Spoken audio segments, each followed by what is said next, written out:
ED नेता प्रतिपक्ष राहुल गांधी के आवास पर कोई रेड करने वाला है या राहुल गांधी ईडी की कार्रवाई को लेकर देश में कोई भ्रम फैलाने की कोशिश कर रहे हैं। राहुल गांधी ने सोशल मीडिया पर यह लिखा है कि ईडी के कुछ सूत्रों से उन्हें ऐसी जानकारी मिली है कि संसद में उनके चक्रव्यूह वाले भाषण के बाद सरकार उनसे नाराज हो गई है और राहुल गांधी के खिलाफ ईडी द्वारा रेड करने की योजना बनाई जा रही है। और इस सोशल मीडिया पोस्ट में उन्होंने ईडी को भी टैग किया है और लिखा है कि वो ईडी के अधिकारियों का बेसब्री से इंतजार कर रहे हैं। उनके लिए चाय और बिस्किट का इंतजाम उन्होंने किया है और वो लिख रहे हैं कि मैं चाय और बिस्किट के साथ ईडी के अधिकारियों का इंतजार कर रहा हूं। यहां दो बातें नोट करने वाली है। पहला ये कि राहुल गांधी ने यह दावा ऐसे समय में किया है जब वो दिल्ली में मौजूद नहीं है, बल्कि वो केरल के वायनाड में है और ये सोशल मीडिया पोस्ट उन्होंने वायनाड से लिखा है। दूसरी बात, इस पोस्ट की टाइमिंग क्या है वो भी बड़ी महत्वपूर्ण है। राहुल गांधी ने यह पोस्ट देर रात 1:52 पर लिखा, जबकि इतनी रात को वो कभी इस तरह की पोस्ट सोशल मीडिया पर तो नहीं लिखते और इससे ऐसा संदेश जाता है कि उन्हें देर रात किसी ने यह जानकारी दी होगी और उसी समय उन्होंने सोशल मीडिया पर अपने खिलाफ ईडी की कार्रवाई की ये आशंका जता दी। तो यहां बड़ी बात यह है कि रात में लगभग 2 बजे राहुल गांधी ऐसा सोशल मीडिया पोस्ट लिख रहे हैं और वो इस समय वायनाड में गए हुए हैं, दिल्ली में भी नहीं है। दोनों ही बातें एक ही तरफ इशारा करती हैं कि वो ये जानकारी मिलने के बाद, अगर ये जानकारी उन्हें किसी ने दी है तो वो बहुत ही उससे शायद परेशान हो गए और उन्होंने बिना समय गंवाए रात में ठीक 2 बजे के आसपास ये सोशल मीडिया का पोस्ट लिखा। और वो चाहते तो वायनाड से दिल्ली आने तक का इंतजार कर सकते थे। उन्होंने वायनाड में रहते हुए रात में 1:52 के आसपास ये पोस्ट किया है। इससे आप समझ सकते हैं कि राहुल गांधी ने इस पूरे मामले को कितना गंभीरता से लिया है और इस मामले ने, इस जानकारी ने उन्हें कितना चिंता में डाल दिया होगा। लेकिन बड़ा सवाल फिर भी यही है कि राहुल गांधी को यह जानकारी दी किसने? ये जानकारी जिसने उन्हें इतना चिंता में डाल दिया, जिसके लिए उन्होंने सुबह का इंतजार नहीं किया, अपने दिल्ली लौटने का इंतजार नहीं किया, ये जानकारी कहां से आई होगी? इसके अलावा राहुल गांधी का यह भी कहना है कि उनके खिलाफ ये योजना इसलिए बनाई जा रही है क्योंकि उन्होंने संसद में जो भाषण दिया था उसमें उन्होंने कहा था जैसे महाभारत में 6 लोगों के चक्रव्यूह ने अभिमन्यु को मारा, ठीक वैसे ही बीजेपी और प्रधानमंत्री मोदी का चक्रव्यूह आज के भारत को मार रहा है। और यह भाषण उन्होंने 29 जुलाई को दिया था और आज 2 अगस्त को उन्होंने अपने खिलाफ ईडी की रेड का यह दावा किया है और वो कहते हैं कि ये रेड जो होने वाली है संभावित या जिसकी उन्हें आशंका है वो इस भाषण की वजह से हो रही है। तो हम जरा ये भी देख लेते हैं ये कौन सा भाषण है राहुल गांधी का जिसके बारे में वो कहते हैं कि बड़ा क्रांतिकारी भाषण था और ऐसा क्रांतिकारी भाषण था कि ये सुनकर सरकार बिल्कुल हिल गई और इसलिए उन्होंने ये सोचा कि राहुल गांधी पर अब ईडी की रेड डाली जाए। एक नया चक्रव्यूह तैयार हुआ है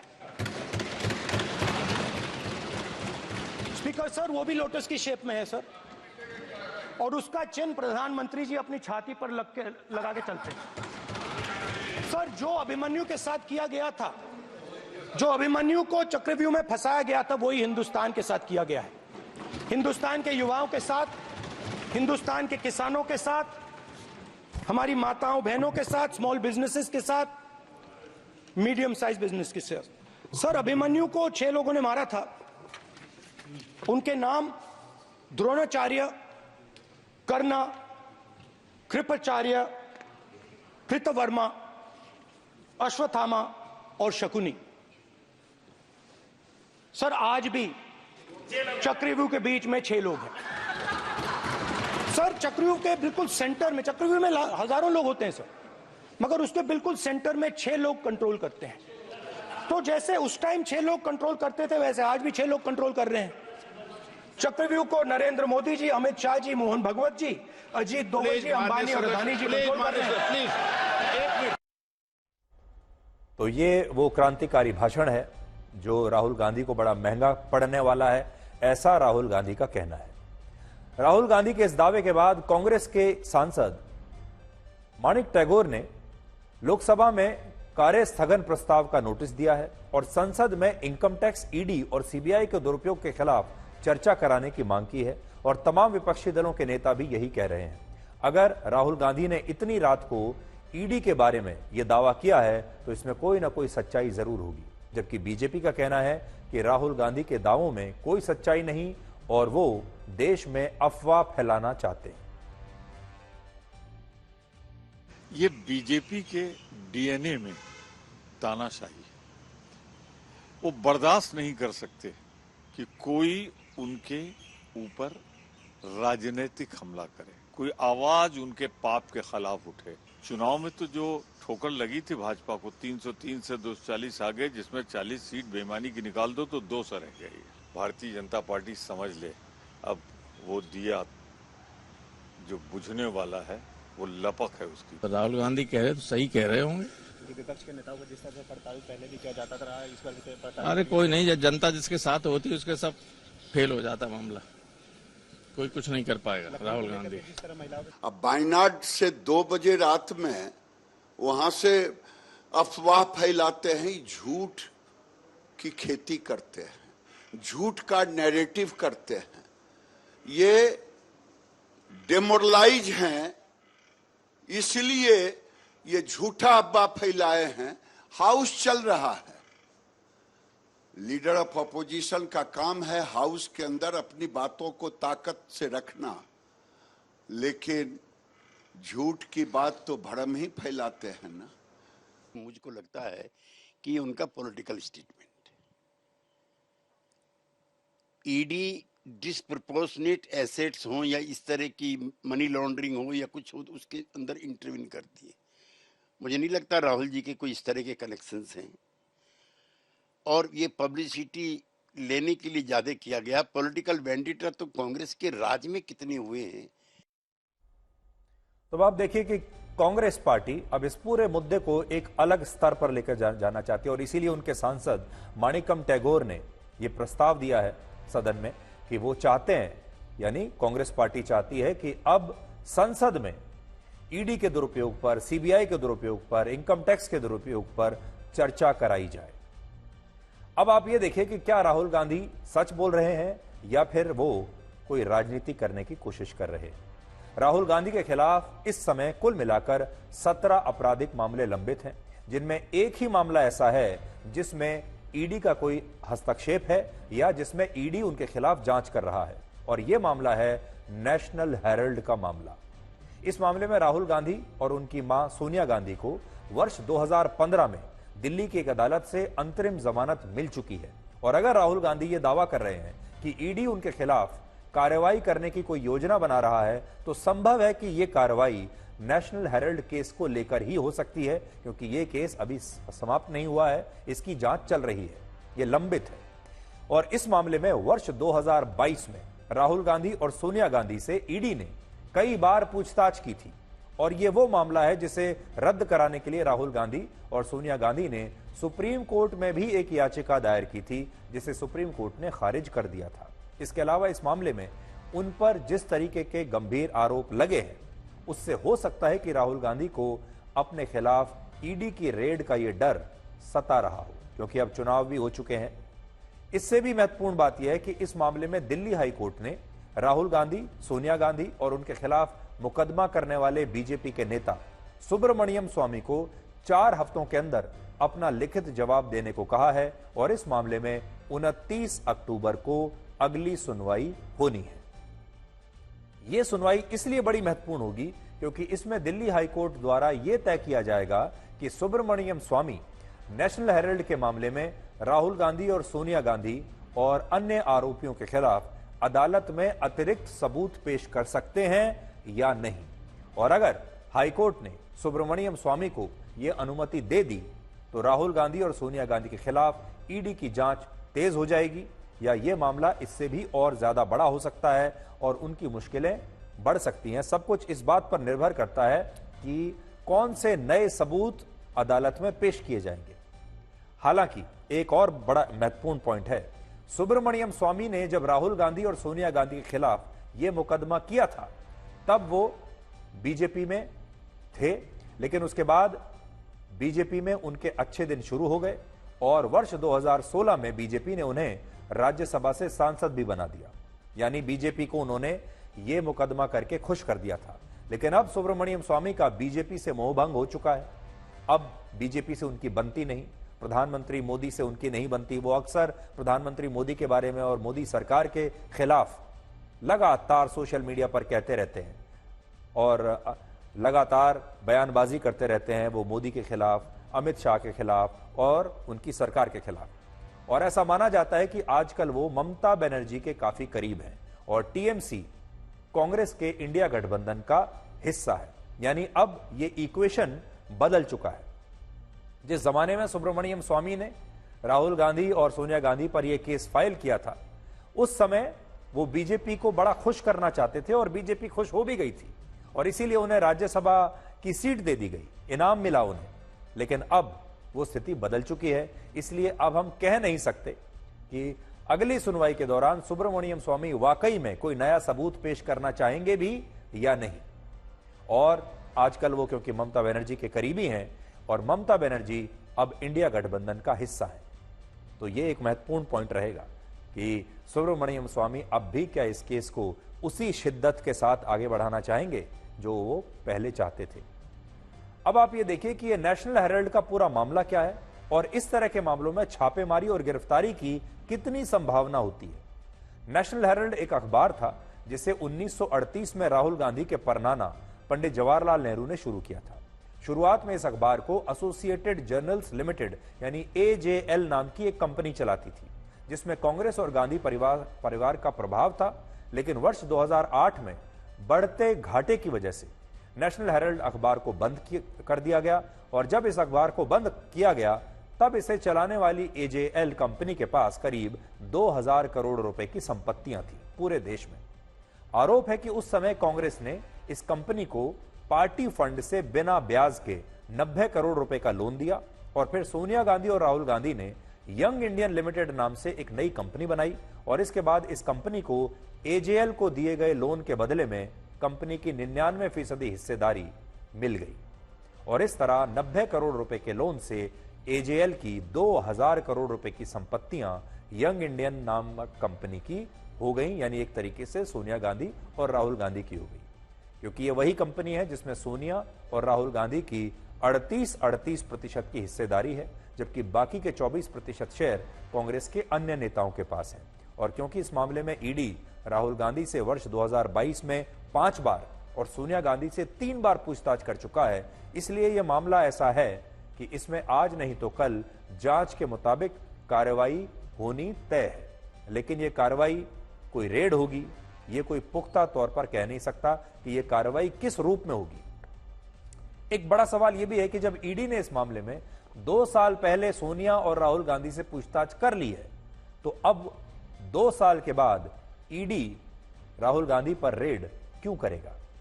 2 साल के बाद जब यह मामला इतना पुराना हो चुका है, कई वर्षों पुराना हो चुका है, तो अगर ऐसे में इतने वर्षों के बाद अगर ईडी की नींद टूटी है और वो राहुल गांधी पर कोई रेड करना चाहता है, तो इस रेड में उन्हें क्या मिलेगा? अब तक तो सब कुछ साफ हो चुका होगा, अब तक तो सारी सफाई हो चुकी होगी।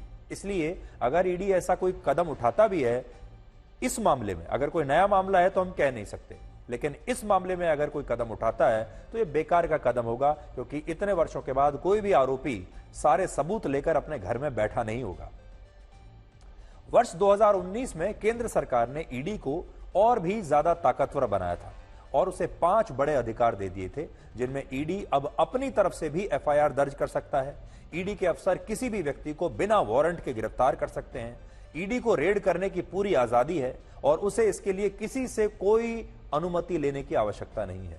और ईडी के मामलों में गवाहों के बयान को सबूत मान लिया जाता है। और सबसे बड़ी बात यह कि राहुल गांधी अब लोकसभा में भारत के नेता प्रतिपक्ष हैं और वो एक बहुत बड़े संवैधानिक पद पर बैठे हुए हैं और इसके बावजूद अगर ईडी उनके खिलाफ कार्रवाई करता है तो इसके लिए ईडी को लोकसभा स्पीकर से या सरकार से कोई अनुमति लेने की आवश्यकता नहीं होगी, क्योंकि आपराधिक मामलों में ईडी को रेड करने की, गिरफ्तार करने की और जांच करके आरोपियों की संपत्ति को कुर्क करने की पूरी स्वतंत्रता है। हालांकि अभी सरकार और बीजेपी यही कह रहे हैं कि राहुल गांधी देश में अफवाह फैला रहे हैं और ऐसा कुछ होने वाला नहीं है। लेकिन आज आपको प्रधानमंत्री मोदी का एक पुराना बयान मैं सुनवाना चाहता हूं, जिसमें उन्होंने इस बार के चुनाव में 22 मई को, जब चुनाव प्रचार चल रहा था इस बार का, तब 22 मई को दिल्ली के एक रैली में कहा था कि जिसने लूटा है उसे लौटाना पड़ेगा और नेशनल हेराल्ड के घोटाले में भ्रष्टाचारियों से पाई पाई वसूली जाएगी। उन्होंने खास तौर पर नेशनल हेराल्ड घोटाले का नाम लेकर यह बात कही थी और यह पुरानी बात नहीं है, सिर्फ चुनाव से कुछ दिन पहले की बात है।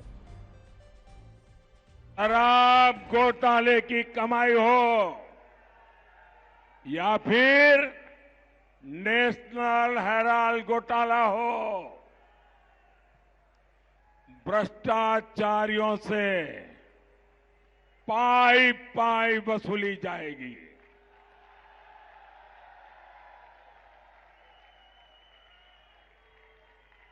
जिसने लूटा है उसे लौटाना ही पड़ेगा। लेकिन यहां एक बात है, प्रधानमंत्री मोदी ने जब यह बात कही थी तब तक चुनावों के नतीजे नहीं आए थे, तब चुनाव प्रचार चल रहा था और बीजेपी 400 पार के सपने देख रही थी।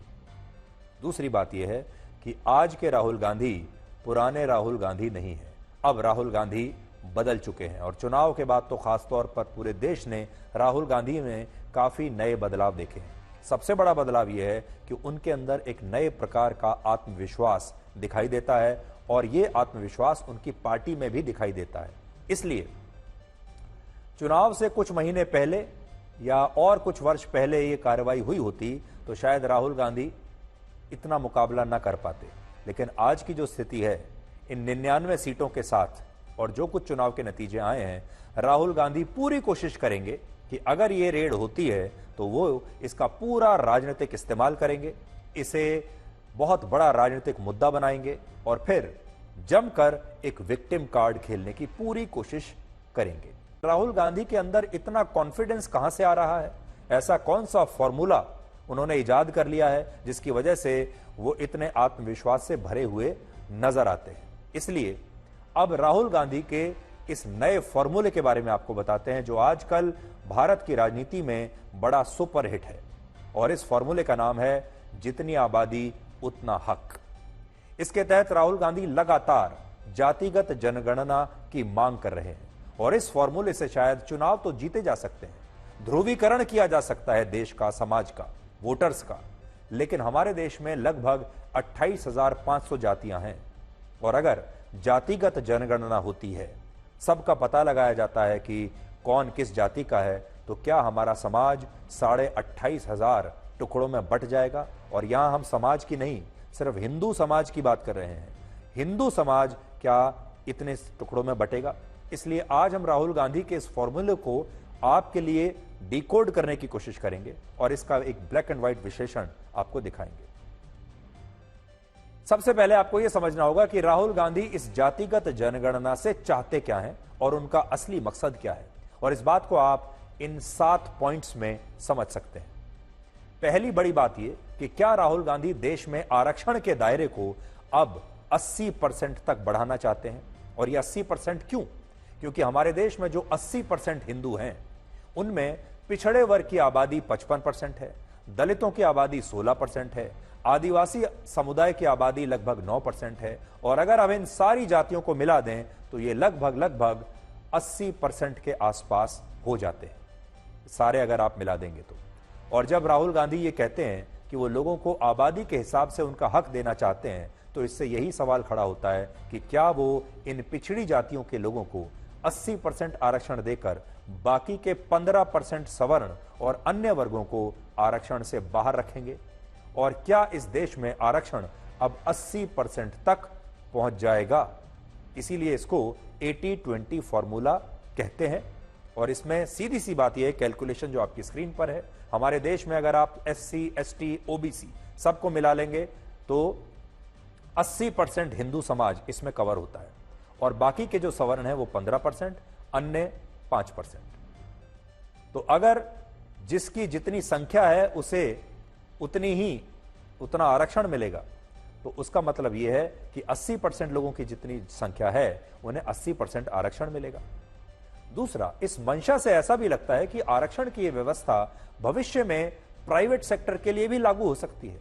कोई बड़ी बात नहीं है कि इसके बाद विपक्ष यह भी मांग करने लगे कि सरकारी नौकरियों में और बाकी तमाम जगहों पर यह 80% आरक्षण लागू हो जाए और फिर यह प्राइवेट सेक्टर में भी लागू हो जाए। और अगर प्राइवेट सेक्टर में आरक्षण लागू हो गया तो फिर प्राइवेट सेक्टर में मेरिट यानी योग्यता के लिए जो जगह बची हुई है यह भी समाप्त हो जाएगी। सोचिए, जब भारत में नौकरियां और रोजगार के लिए मेरिट नहीं बल्कि जातियों को देखा जाएगा तो भारत दुनिया के बड़े बड़े देशों से कैसे मुकाबला करेगा, चीन जैसे देशों से कैसे मुकाबला करेगा जो पहले से ही प्रतिस्पर्धा के मामले में भारत से कहीं ज्यादा आगे चल रहे हैं। भारत सुपर पावर बनना चाहता है, भारत विकसित भारत बनना चाहता है, विकसित देश बनना चाहता है। लेकिन अगर आपने सरकारी और प्राइवेट सेक्टर में ये 80% का फॉर्मूला 80% आरक्षण लागू कर दिया तो फिर मेरिट वाले लोग कहां जाएंगे। तीसरी बात, यह फॉर्मूला राहुल गांधी की उस खतरनाक राजनीति को भी दर्शाता है जिसमें वो हिंदू वोटों की एक ऐसी राजनीति कर रहे हैं जिससे मुसलमानों को कोई परेशानी नहीं होगी। इस फॉर्मूले की सबसे खास बात यह है कि असल में इस फॉर्मूले के तहत जितने भी लोग इसके दायरे में आ रहे हैं वो सारे हिंदू हैं। जो फायदा मिलेगा वो भी हिंदू धर्म में मानने वाले हिंदू धर्म को, अलग अलग जातियों को, लोगों को फायदा मिलेगा। लेकिन इससे मुसलमानों को और अल्पसंख्यकों को कोई परेशानी नहीं है। यानी राहुल गांधी के इस फॉर्मूले की खूबसूरती है कि वो हिंदुओं को बहुत सारी जातियों में बांट भी रहे हैं और इससे उनका मुस्लिम वोट बैंक भी जरा भी नाराज नहीं हो रहा। देखिए, जब बीजेपी हिंदुओं के लिए कुछ करना चाहती है, हिंदुत्व के नाम पर कुछ करना चाहती है, तो सबसे पहले देश के अल्पसंख्यक बीजेपी से नाराज हो जाते हैं। अगर बीजेपी कहीं भी हिंदुओं को फायदा पहुंचाने की कोशिश करती है तो। लेकिन राहुल गांधी के इस फॉर्मूले की खूबसूरती यह है कि यह सारा फॉर्मूला, इसकी रचना की गई है हिंदुओं को लेकर, हिंदुओं में अलग अलग जातियों को लेकर, खासतौर पर पिछड़ी जातियों को लेकर। लेकिन इससे मुसलमानों को कोई परेशानी नहीं है और इसीलिए राहुल गांधी का मुस्लिम वोट बैंक भी बरकरार रहेगा और हिंदुओं का जो वोट बैंक है, जो अभी बीजेपी के प्रति ज्यादा उसका झुकाव माना जाता है, वो अब बहुत सारे हिस्सों में बंट जाएगा। और सोचिए, पहले हमारे देश को हिंदू और मुसलमानों में विभाजित किया जाता था। बहुत लोगों पर आरोप लगता था कि ये हिंदू मुसलमान करते रहते हैं सारे दिन। लोगों से कहा जाता था कि बीजेपी जो कर रही है वो गंगा जमुनी तहजीब उससे खत्म हो जाएगी। लेकिन ब्लैक एंड व्हाइट में अगर आप देखें तो इस देश का विभाजन, समाज का विभाजन हिंदू और मुसलमानों के बीच में ही माना जाता था और पार्टियां 75 साल से इसी का लाभ ले रही हैं। और जब ऐसा होता था तो हम अक्सर यही बात कहते थे, गंगा जमुनी तहजीब को हिंदू और मुसलमानों में बांटकर खत्म किया जा रहा है, देश को हिंदू और मुसलमान में बांटा जा रहा है, हमारा समाज बंट चुका है। लेकिन सोचिए, राहुल गांधी तो इससे आगे जा रहे हैं। वो इस देश को अब हजारों जातियों में बांटना चाहते हैं। ये जो हिंदू धर्म है ये न जाने कितनी सारी जातियों में बंट जाएगा।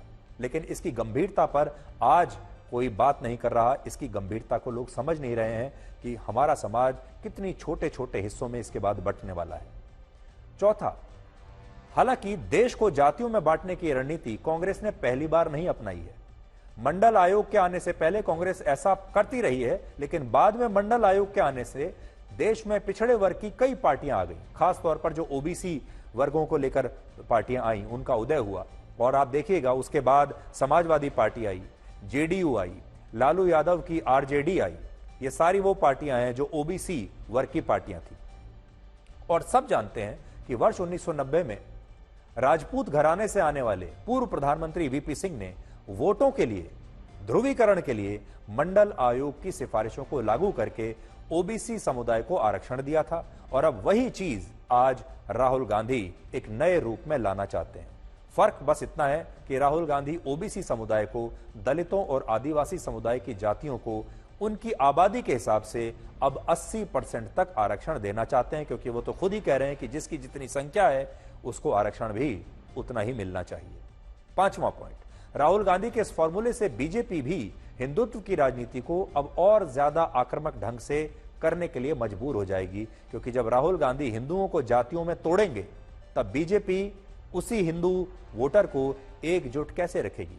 तो या तो उन्हें हिंदुत्व के नाम पर और हिंदुत्व के एजेंडे को और ज्यादा मजबूत करना होगा, यही एक रास्ता बीजेपी के सामने बचेगा। हमारे देश का संविधान ऐसा है जिसमें अनुच्छेद 25 से 30 के बीच ये बताया गया है कि सरकारें हिंदुओं के मंदिरों और संस्थानों को लेकर तो कानून बना सकती हैं, लेकिन वो अल्पसंख्यकों को लेकर ऐसा नहीं कर सकती। और राहुल गांधी इस चीज को देखते हुए हिंदुओं को जातियों में बांटने के फॉर्मूले पर बहुत अच्छी तरह से आजकल काम कर रहे हैं। और संविधान के जो इस तरह के प्रावधान है, ये पहले से ही धर्मनिरपेक्षता के नाम पर हिंदुओं को सबसे पहले अपना निशाना बनाते हैं। यानी जब धर्मनिरपेक्षता की बात आती है तो सबसे पहले हिंदू समुदाय को कॉम्प्रोमाइज करना पड़ता है, हिंदू समुदाय को अपना हक छोड़ना पड़ता है अगर इस देश को आप सेकुलर बनाना चाहते हैं तो। और आखिरी पॉइंट ये कि अगर राहुल गांधी जातिगत जनगणना के जरिए हिंदुओं को जातियों में बांटने की कोशिश करेंगे तो इसका तर्क संगत काउंटर बीजेपी के पास क्या हो सकता है। बीजेपी को सोचना पड़ेगा, क्योंकि बीजेपी का जो अभी तक जो स्ट्रांग पॉइंट था वो ये था कि सारे हिंदू एक साथ जातियों से ऊपर उठकर हिंदुत्व के नाम पर बीजेपी को वोट दे रहे थे। उत्तर प्रदेश में भी आपने देखा होगा, उत्तर प्रदेश में यही हुआ। बीजेपी ने इससे पहले जातियों से ऊपर उठाकर सारे हिंदू वोटर्स को एकजुट कर दिया, जिसकी वजह से पिछले दो चुनावों में 2014 और 2019 में बीजेपी को जबरदस्त फायदा हुआ।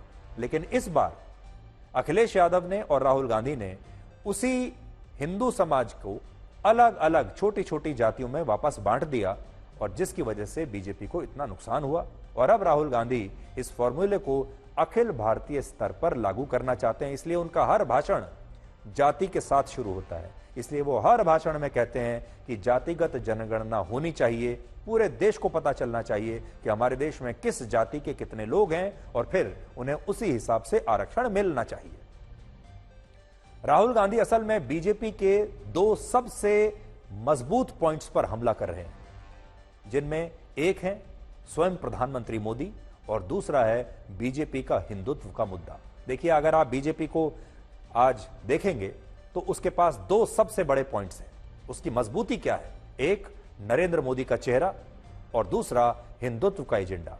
और राहुल गांधी ठीक सामने से आकर प्रधानमंत्री मोदी पर भी सीधा सीधा हमला करते हैं, पर्सनल अटैक्स भी करते हैं, और अब वो सीधे हिंदुत्व के मुद्दे पर भी बीजेपी पर हमला करने लगे हैं। और वो ये बताने की कोशिश कर रहे हैं कि हिंदुत्व पर और हिंदू समाज पर बीजेपी के अकेले का एकाधिकार नहीं हो सकता। बीजेपी ने हिंदू समाज का ठेका नहीं ले रखा, इसलिए अब वो हिंदू समाज को भी अलग अलग टुकड़ों में बांटेंगे। इसका दूसरा विश्लेषण यह भी है कि राहुल गांधी के इस 80-20 फॉर्मूले का समाज पर अच्छा प्रभाव नहीं पड़ेगा, और हमारे समाज में आगे चलकर आप देखिएगा बात बात पर जाति पूछी जाएगी।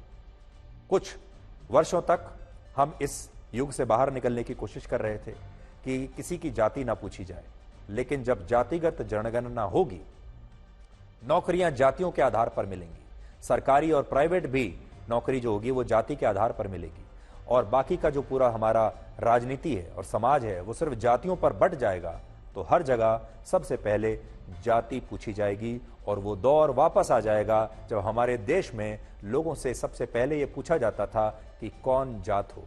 आपको याद होगा, एक जमाना था लोग हाथ मिलाने से पहले पूछते थे कौन जात हो, और जाति जानने के बाद ही वो तय करते थे कि हमें दोस्ती करनी है या नहीं, हाथ मिलाना है या नहीं, रिश्ता करना है या नहीं, इस व्यक्ति को नौकरी देनी है या नहीं, इस व्यक्ति के साथ बैठकर खाना खाना है या नहीं, इसके साथ संबंध बनाने हैं या नहीं बनाने हैं। उससे पहले पूछा जाता था कौन जात हो। और अब हम उसी युग की तरफ वापस जा रहे हैं। भारत के लिए अब तक के इतिहास में दो बड़े टर्निंग पॉइंट रहे हैं अगर आप विभाजन की बात करें, जब हम बटे हैं, जिनमें पहला टर्निंग पॉइंट था वर्ष 1947 में, जब धर्म के आधार पर हिंदू और मुस्लिम होने के आधार पर भारत दो हिस्सों में बट गया था, दो देशों में बट गया था। तो धर्म के आधार पर यह हमारा सबसे बड़ा बंटवारा था, जिसमें भारत और पाकिस्तान बने। यह पहला टर्निंग पॉइंट था। दूसरा टर्निंग पॉइंट था वर्ष 1990 में, जब वीपी सिंह की सरकार ने देश को जातियों में बांट दिया था मंडल आयोग की सिफारिशों के बाद। और तब हमारा जो समाज है, हिंदू समाज, ये अलग अलग जातियों में बट गया था। और तीसरा टर्निंग पॉइंट अब आने का इंतजार कर रहा है। तीसरा टर्निंग पॉइंट अब राहुल गांधी ला सकते हैं, जिसमें वो देश को 28,500 जातियों में बांटकर अपना वोट बैंक मजबूत कर लेंगे। और ये सोच चुनाव तो जिता सकती है, सीटें बढ़ा सकती है, लेकिन समाज के लिए और देश के लिए काफी खतरनाक हो सकती है। अरब के मुस्लिम देश पाकिस्तान के लोगों को चोर, भिखारी, बेईमान और अपराधी बताकर उन्हें अपने देश से बाहर क्यों भगा रहे हैं? और क्या दुनिया इन खाड़ी देशों को ऐसा करने के लिए मुस्लिम विरोधी मानेगी? पाकिस्तान की एक संसदीय कमेटी ने खुद इस बात को माना है कि अरब के खाड़ी देश अब पाकिस्तानी श्रमिकों से, पाकिस्तान के मजदूरों से इतना दुखी हो चुके हैं कि वो उन्हें डिपोर्ट करके वापस पाकिस्तान भेज रहे हैं।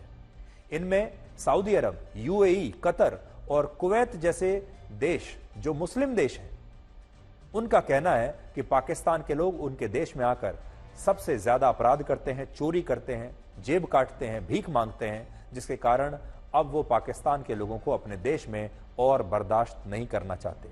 यूएई का कहना है कि उसके यहां होने वाली 50% आपराधिक घटनाओं में, यानी 50% अपराध में पाकिस्तान के लोग शामिल होते हैं। सऊदी अरब का कहना है कि उसने पिछले 2.5 वर्षों में ऐसे 44,000 भिखारियों को पाकिस्तान डिपोर्ट किया है जो वहां रहकर भीख मांग रहे थे और अपराध कर रहे थे। सऊदी अरब का यह भी कहना है कि मक्का में लोगों की जेब काटने वाले लगभग सभी चोर पाकिस्तान से हैं और पाकिस्तान के जो लोग हज और उम्रा करने के लिए मक्का आते हैं वो बाद में यहीं रुक जाते हैं और फिर भीख मांगने लगते हैं, अपराध करते हैं और चोर बन जाते हैं। पाकिस्तान से हर साल 6 से 8 लाख लोग विदेशों में जाते हैं, जिनमें से 4 से 5 लाख लोग दोबारा लौटकर कभी नहीं आते। सऊदी अरब की तरह कतर भी पाकिस्तान के लोगों से परेशान है। उसका कहना है कि कतर में आधे से ज्यादा भिखारी और अपराधी पाकिस्तान से वहां पर आए हैं और ये लोग कतर के किसी भी नियम का पालन नहीं करते। पिछले साल कतर में कई पाकिस्तानियों का इसलिए चालान हुआ था क्योंकि ये लोग बाइक चलाते हुए हेलमेट लगाने के लिए तैयार नहीं थे और यही स्थिति कुवैत की भी है। कुवैत का कहना है कि उसके यहां पाकिस्तान के लोग ईमानदारी से अपना काम नहीं करते और वो बस यही सोचकर कुवैत आते हैं कि 6 महीने बाद वो यहां से किसी पश्चिम देश में चले जाएंगे। और कुवैत भी पाकिस्तान के भिखारियों से आजकल बहुत परेशान है। असल में खाड़ी देशों में 90% भिखारी पाकिस्तानी मूल के हैं जो हर साल भीख मांगकर 3.5 लाख करोड़ रुपए कमाते हैं, जो पाकिस्तान के सालाना बजट का 61% है। इससे भी बड़ी बात यह कि अगर इन लोगों ने खाड़ी देशों में भीख मांगना छोड़ दिया, इनका यह धंधा बंद हो गया, तो पाकिस्तान की अर्थव्यवस्था चरमरा जाएगी। सऊदी अरब, यूएई, कुवैत, कतर और अमेरिका में रहने वाले पाकिस्तान के लोग हर साल अपनी आमदनी से 2.5 लाख करोड़ रुपए पाकिस्तान में अपने परिवारों को भेजते हैं और अगर यह पैसा आना बंद हो जाए तो पाकिस्तान की अर्थव्यवस्था हिल जाएगी।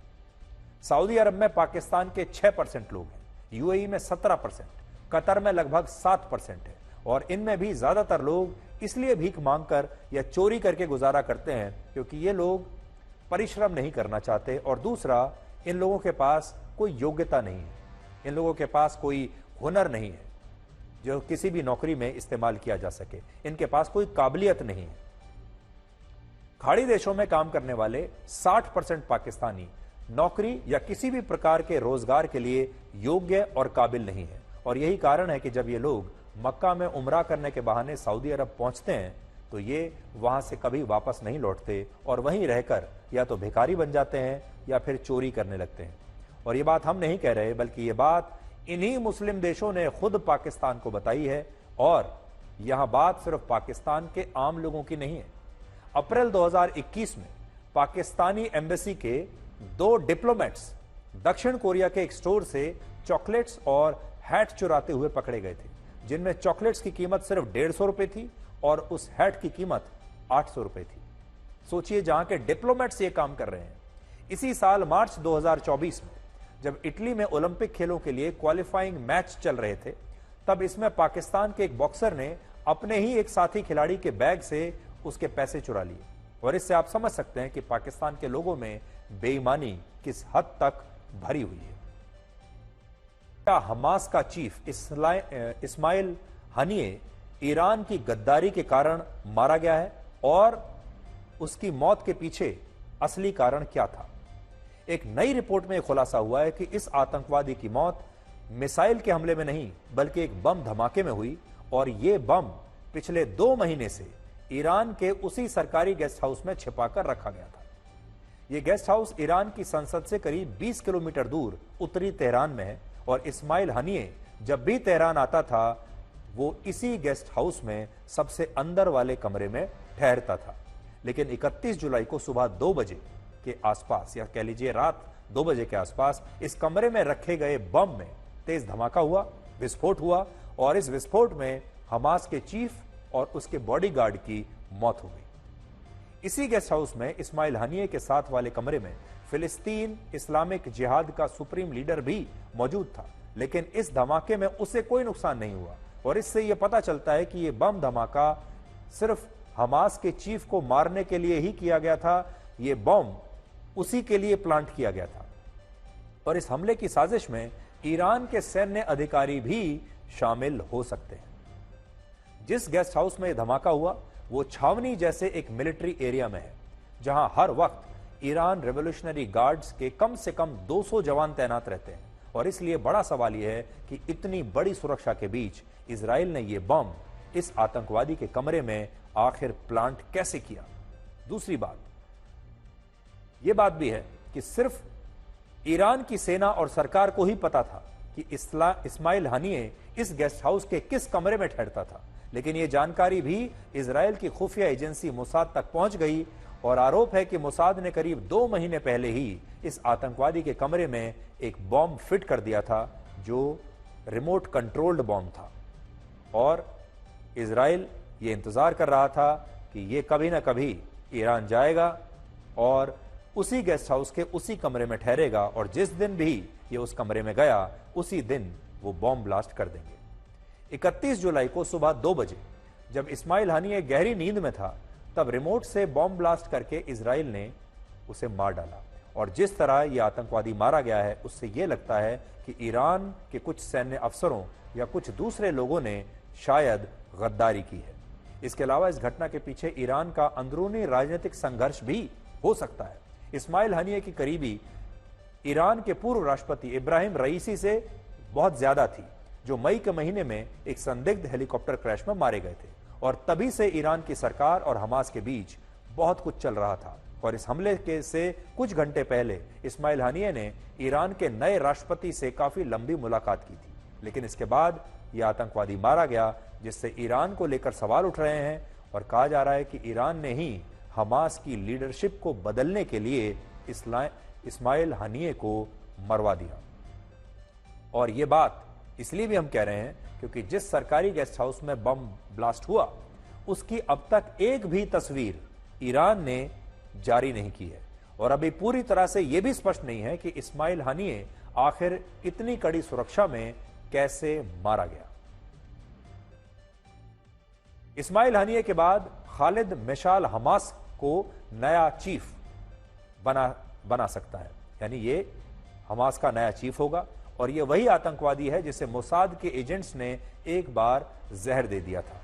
उस समय यह आतंकवादी इजराइल के पड़ोसी देश जॉर्डन में था, जहां मोसाद के कुछ एजेंट्स ने इसे जहर देकर मारने की कोशिश की थी। लेकिन बाद में अमेरिका के तत्कालीन राष्ट्रपति बिल क्लिंटन ने इस मामले में हस्तक्षेप किया और इजराइल पर दबाव बनाया कि वो इस आतंकवादी को बचाने के लिए जॉर्डन में इस जहर का एंटीडोट यानी इस जहर का इलाज भिजवाए। और उस समय इजराइल पर यह दबाव था, इसलिए उसने ये एंटीडोट जॉर्डन को दे दिया, जिससे खालिद मिशाल की जान बचा ली गई।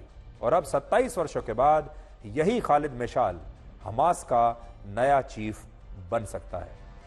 सबसे बड़ी बात यह है कि खालिद मिशाल वर्ष 1996 से 2017 तक हमास का पॉलिटिकल चीफ रहा है, और अभी ईरान की मौजूदा सरकार को भी इस पर काफी भरोसा है। इसलिए अगर ये हमास का नया चीफ बनता है तो ईरान पर लग रहे गद्दारी के आरोप और भी ज्यादा पुख्ता हो जाएंगे। हालांकि आज आपको इस भीड़ को भी याद रखना चाहिए और यह सोचना चाहिए कि जब आतंकवादियों के जनाजे में इस तरह हजारों लोग शामिल हो रहे हैं और ईरान के सुप्रीम लीडर अली खमैनी खुद उसकी मौत पर शोक जता रहे हैं, तो इस दुनिया से आतंकवाद का खात्मा कैसे होगा।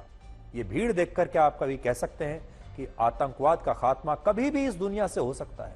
क्योंकि हर बार आतंकवाद पर दुनिया दो हिस्सों में बढ़ जाती है। हर बड़े आतंकवादी पर दुनिया दो हिस्सों में बढ़ जाती है। हर बड़े आतंकवादी हमले पर दुनिया कभी एकजुट नहीं होती, दो हिस्सों में बढ़ जाती है। और क्या आतंकवाद को भी अब अच्छे आतंकवाद और बुरे आतंकवाद में बांटा जा रहा है? आज बड़ा सवाल यह है। इन आतंकवादियों को आज उतना ही समर्थन मिल रहा है जितना बड़े बड़े नेताओं को मिलता है। आज ये आतंकवादी बड़े बड़े फंक्शंस में जाते हैं, बड़े बड़े देश इन्हें अपने यहां बुलाते हैं, इनके साथ बैठक करते हैं, बड़े बड़े देशों के राष्ट्राध्यक्ष इनके साथ मिलते हैं। और आज इस आतंकवादी का शव जब कतर के दोहा में पहुंचा तो उसकी तस्वीर अब आपको हम दिखा रहे हैं। और इसके परिवार ने कहा है कि वो फिलिस्तीन की आजादी के लिए यह आतंकवादी शहीद हुआ है और इसलिए इसका पूरा परिवार और इस आतंकवादी के जो समर्थक हैं वो इसे एक शहीद मानते हैं। तो देखिए, एक वो आतंकवादी जिस पर दुनिया के बहुत सारे देश इनाम की घोषणा कर देते हैं, जिसके पीछे दुनिया की कई देशों की सुरक्षा एजेंसियां लगी होती हैं उसे मारने के लिए, और उसी आतंकवादी को लेकर लोग कहते हैं कि ये दिलों पर राज करता था। यानी एक आतंकवादी दुनिया के आधे हिस्से के लिए आतंकवादी है, लेकिन आधे हिस्से के दिलों पर राज करता है। और इसीलिए हम आपको कह रहे हैं कि यह आतंकवाद कभी भी दुनिया से समाप्त नहीं होगा, क्योंकि पूरी की पूरी दुनिया आतंकवाद की परिभाषा को लेकर पूरी तरह से कंफ्यूज्ड है। हर देश में आतंकवाद की परिभाषा बदल जाती है, हर स्थिति में आतंकवाद की परिभाषा बदल जाती है, और हर देश, हर नेता, हर पार्टी अपने अपनी स्थिति के हिसाब से, अपने फायदे के हिसाब से आतंकवाद की नई नई परिस्थितियां पैदा करता है और आतंकवाद की नई नई परिभाषा लोगों के सामने लाता रहता है। और इसीलिए आतंकवाद एक बड़ा मुद्दा जरूर रहेगा। आतंकवाद पर राजनीति होगी, आतंकवाद पर अलग अलग देश एक दूसरे के साथ बातचीत भी करेंगे, कमेटियां भी बनाएंगे और बहुत सारे प्लेटफॉर्म्स भी तैयार करेंगे, लेकिन आतंकवाद समाप्त कभी नहीं होगा, क्योंकि कोई चाहता ही नहीं है कि आतंकवाद समाप्त हो। ओलंपिक खेलों के एक बॉक्सिंग मैच को लेकर पूरी दुनिया में चल रहे विवाद के बारे में बताएंगे। इसकी पूरी दुनिया में चर्चा है और इसमें सवाल यह है कि क्या एक पुरुष खिलाड़ी को महिलाओं की श्रेणी में खेलने की इजाजत मिलनी चाहिए, जो महिला खिलाड़ियों के साथ एक बहुत बड़ी नाइंसाफी है।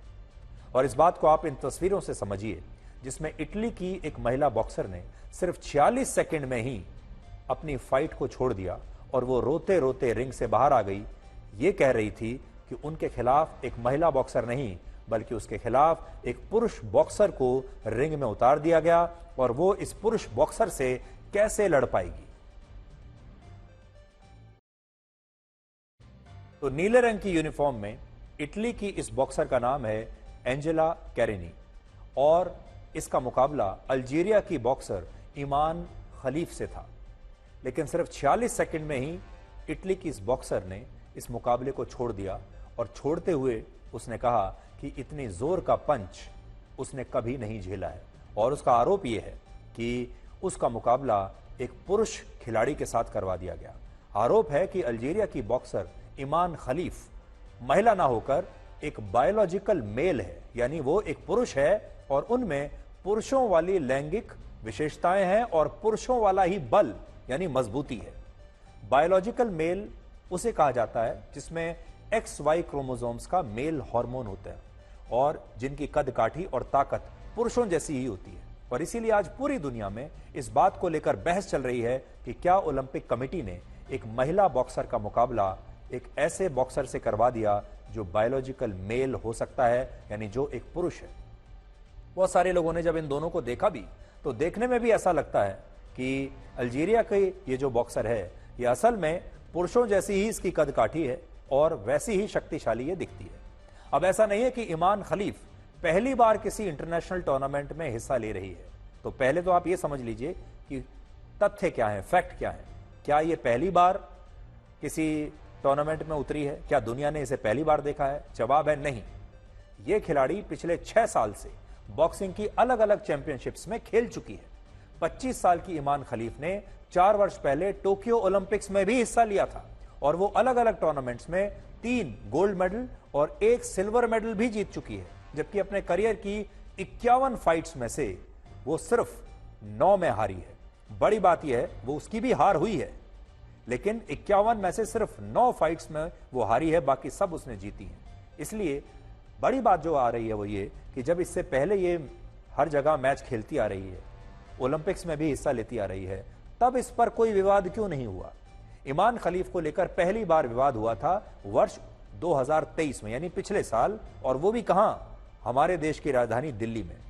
दिल्ली में वर्ल्ड बॉक्सिंग चैंपियनशिप्स में यह विवाद हुआ और इस खिलाड़ी को इस प्रतियोगिता से डिस्क्वालीफाई कर दिया गया था। और इसका कारण यह था कि उस समय उनके जेंडर एलिजिबिलिटी टेस्ट में उनका टेस्टोस्टेरोन लेवल बढ़ा हुआ था। ईमान खलीफ को लेकर सोशल मीडिया पर दावा किया जा रहा है कि वो ट्रांसजेंडर है, यानी उन्होंने एक लड़के के रूप में जन्म लिया और बाद में या तो अपना जेंडर चेंज करा लिया और बाद में वो लड़की बन गए, या वो एक ट्रांसजेंडर है। लेकिन सच्चाई यह है कि ईमान खलीफ जन्म से ही लड़की है और उन्होंने कभी भी अपना जेंडर चेंज नहीं कराया है और वो ट्रांसजेंडर नहीं है। इससे पहले कई और खिलाड़ियों पर भी अपनी शारीरिक विशेषताओं की वजह से इस तरह के आरोप लगते रहे हैं और कहा गया है कि वो पुरुष हैं, महिला नहीं, और पुरुष होकर महिला की श्रेणी में हिस्सा ले रहे हैं क्योंकि उनमें पुरुष जैसी लैंगिक विशेषताएं हैं, इसलिए उन्हें महिला की श्रेणी में नहीं खेलना चाहिए। और ऐसा हमारे देश की एक एथलीट के पर भी आरोप लग चुका है। भारत की मशहूर एथलीट दुती चंद को लेकर भी इसी तरह के आरोप लगे थे और उन्हें तब जांच का सामना करना पड़ा था। और मौजूदा विवाद में दुती चंद ने अल्जीरिया की इस बॉक्सर का खुलकर समर्थन किया है। अभी जो ओलंपिक में जो केस हुआ 2 बॉक्सर के साथ, ये तो मुझे तो यही फील होता है कि फिर वही पुराना जनरेशन जैसे सोचने जो मन में था हम लोगों का कि महिला के अंदर में हार्मोन बनने से वो लड़का बन जाता है, वही गलत का साबित फिर से हो रहा है। इनके एग्नेस्ट में ज्यादा लोग बोल रहे हैं कि इसका ताकत ज्यादा है। अरे इससे भी तो स्पोर्ट्स पर्सन जो भी मेहनत करता है इसका नेचुरली हार्मोन भी बढ़ता है और पावर, स्ट्रेंथ, स्टामिना, इंड्योरेंस सब धीरे धीरे बढ़ता है। इसलिए तो हर एथलेट हमेशा स्पोर्ट्स ट्रेनिंग करते हैं, तो हम इससे तो नहीं बोल सकते। लेकिन अभी जो इशू बन रहा है तो ये बहुत गलत बन रहा है मेरे हिसाब से। इस बॉक्सिंग मुकाबले के बाद दुनिया भर में ओलंपिक्स कमेटी के फैसले की आलोचना हो रही है और कहा जा रहा है कि उन्हें इस खिलाड़ी को डिस्क्वालीफाई कर देना चाहिए। वर्ष 2023 में ईमान खलीफ को डिस्क्वालीफाई करने वाली इंटरनेशनल बॉक्सिंग एसोसिएशन ने भी ओलंपिक्स कमेटी के फैसले को गलत बताया है, जबकि इंटरनेशनल ओलंपिक्स कमेटी ने कहा कि यह फैसला नियमों के मुताबिक है और ईमान खलीफ के पासपोर्ट में उनका जेंडर फीमेल लिखा है, इसलिए उन्हें बायोलॉजिकल मेल नहीं माना जा सकता। लोग भी कितने मतलबी होते हैं, वो गरीब से करीब का रिश्ता छुपाते हैं और अमीर से दूर का रिश्ता भी बढ़ा चढ़ाकर बताते हैं।